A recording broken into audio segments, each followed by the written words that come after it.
Hey everybody, it's TRAKing Pat. In today's video, we're going to do a few different ways of learning how to use A.G.E programming. We know that even though it's a very powerful part of our controls, a lot of people are not very good at using it.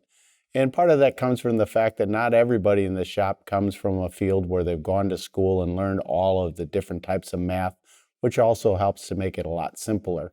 And before you can really understand A.G.E programming, you have to be able to understand the differences between things that are tangent or not, understanding angles and how lines apply to the angles and such. And so before we start doing any programming, I want to give you a few pointers. You'll notice over here on this screen right here that there's two parts on here. You've seen it in some of my other videos on different controls, but I haven't done it yet here on the RX. And what they're showing you is two examples. One part that's showing lines that are tangent to an arc, and another part that's showing lines that actually would go through the arc or be non-tangent. Okay, so if you look at the screen here on the actual ProtoTRAK, you'll notice that there's examples of both as well. So here you can see that this line goes through that arc, the same way as this line would go through this arc. Okay, here you would see that one arc crosses the other arc. So those are non-tangent pieces of geometry. Down here on the bottom, you'll see where they are tangent, which means there's a point where the line and the arc or the two arcs actually share a point, but they don't cross one another. So that's considered to be tangent. If you look at the example over here, this line right here, if we were to keep going, is actually tangent to the arc in one point, and they will never meet again. Okay? The other thing that's really important to understand is when I'm trying to describe how a line works and applies in the geometry, you have to think from the beginning of the line to the end of the line in whichever direction it's going.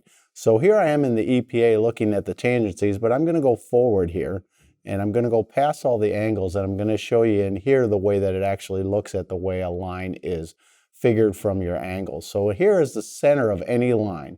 If I go straight out in the x-axis, or what I would call 3 o'clock position, that would be 0 degrees. If I move like the arrows show in a counterclockwise direction, those are positive degrees, right? So you got 360 degrees in a circle. I think we all know that. But in a case like this, if this is a line I was describing, it would be starting from beginning to end at 45 degrees from 0. If it was this line all the way over here and I was going from the middle out, it would be 180 degrees from 0. Okay, so each time I look at my line, I just need to think of myself as having the beginning of my line inside of my degree wheel, and then what degree is it pointing at towards the end of the line. As long as you understand those few things, then what I'm about to show you in A.G.E programming is going to become a lot easier. Okay, now there's also some basic rules that go along with A.G.E programming, which we'll talk about as we go, but you're going to find that they're a little bit different in the RX because of the touch screen, and it's a little bit simpler to use anyway. So I'm going to show you an example right here, which is a piece part that's missing one dimension. What it's missing is the point where this line becomes tangent to that arc. Okay, so if I close the EPA, you'll see that in here I've got the program already set where it's already got the circle that's in here, it's already got the bolt hole pattern.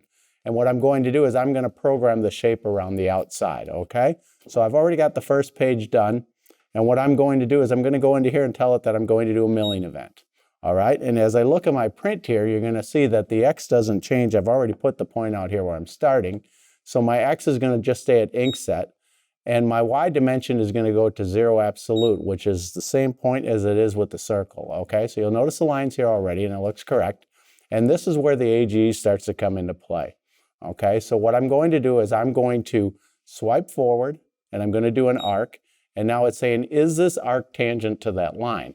Okay, and so that helps me with figuring out my dimensions. Now, the truth is I already know this intersecting point, but it's always really good to answer the questions correctly. So I'm going to turn the button on that says yes, hit the set key. It's asking me now if it's a clockwise or counterclockwise arc, and it is clockwise. My defaults already say it is, so I'm going to hit the set key again. And the X and Y end are the points that are missing on this print. So what I'm going to do is use the guess feature, and then I'm going to touch over here about where it would be. The important thing is to be in the right quadrant of the circle. Okay, so you notice that little red cross shows up here, and I'm going to push Enter Guess, and it'll put that dimensions in there and start to draw a line. Now what it's saying is, what else can you tell me about that arc? And the center of the arc is 0, 0. Okay, there's no Conrad in this part. but the radius is very important. And on my print, it shows me right here that the radius is 37 millimeters. So I put in my 37, okay. The chord angle would be how many degrees of arc is included in my arc, but that's not on my print, so I'm going to leave it blank and swipe forward. The next thing it's asking me for is another milling event. So when I go to a milling event, it says, is this milling event tangent to the arc? Not only is it tangent, but that's the thing I needed to figure out for me, right? So I'm going to say yes again here, hit my set key, and then go to my ending points of my actual piece part, right? So in here it tells me that it ends at 88 millimeters in X and down to minus 100 in Y, and you'll see right there that it says OK on the screen. Everything became solid lines, and that point of tangency it figured out for me. Now to see what it figured out, if I hold the green line and move over, you'll notice right here that my X and Y end of the arc, that 33.473, that's what it did. So the only thing I needed to know was the center and the radius of my arc and the ending point of my line, and it automatically figured it out because I told it it was tangent. What I'm about to do is show you some much more complicated parts that are missing more dimensions than any print should, but they're set up this way so you can understand all the different values and the different ways to use the A.G.E. So I'm going to show you that in the next segment, and then we'll move forward. Thanks for watching. Howdy y'all, it's TRAKing Pat from TRAK Machine Tools here with my lovely wife Wanda, both wanting to thank you for watching all of our videos. As always, we really like it when you give us the thumbs up. If you haven't subscribed yet, just push this button right here. If you'd like to watch the next video in the queue, of course, hit the one over here.